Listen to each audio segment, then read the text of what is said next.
Il y a quelque chose, c'est vrai, de très fort de la part de Jésus, c'est que les accusateurs deviennent eux-mêmes les accusés, c'est-à-dire que chacun, ils repartent avec leurs péchés, ils repartent comme des accusés.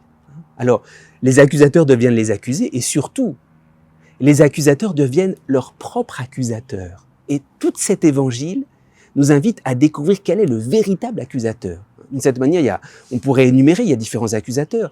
L'homme est un accusateur, il accuse son frère, sa sœur, pris en flagrant délit d'adultère.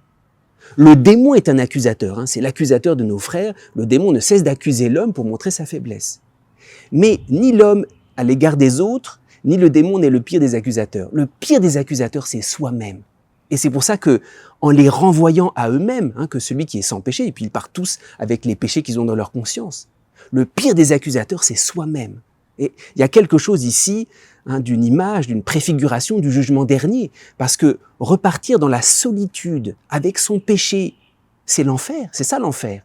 L'enfer, c'est d'être seul avec son péché. Et d'une certaine manière, le jugement que Jésus profère, alors c'est pas dire que ces pharisiens sont damnés, mais il y a comme une ébauche de quelque chose de cela. Si tu pars loin du Christ, seul avec ton péché, c'est ça l'enfer. Et l'enfer, c'est la solitude. C'est la solitude où plus personne ne peut entrer parce que je suis moi avec mon péché. C'est pour ça qu'en réalité, cet évangile nous révèle quelque chose de la victoire de Dieu sur l'enfer. C'est-à-dire la victoire de Dieu sur moi-même. C'est pas d'abord la victoire sur le démon, ou plutôt, le pire des démons, c'est moi. Dans sa première épître, Jean dit « Si notre cœur venait à nous accuser, Dieu est plus grand que notre cœur et il connaît tout. » C'est ce que Jésus fait avec la femme adultère.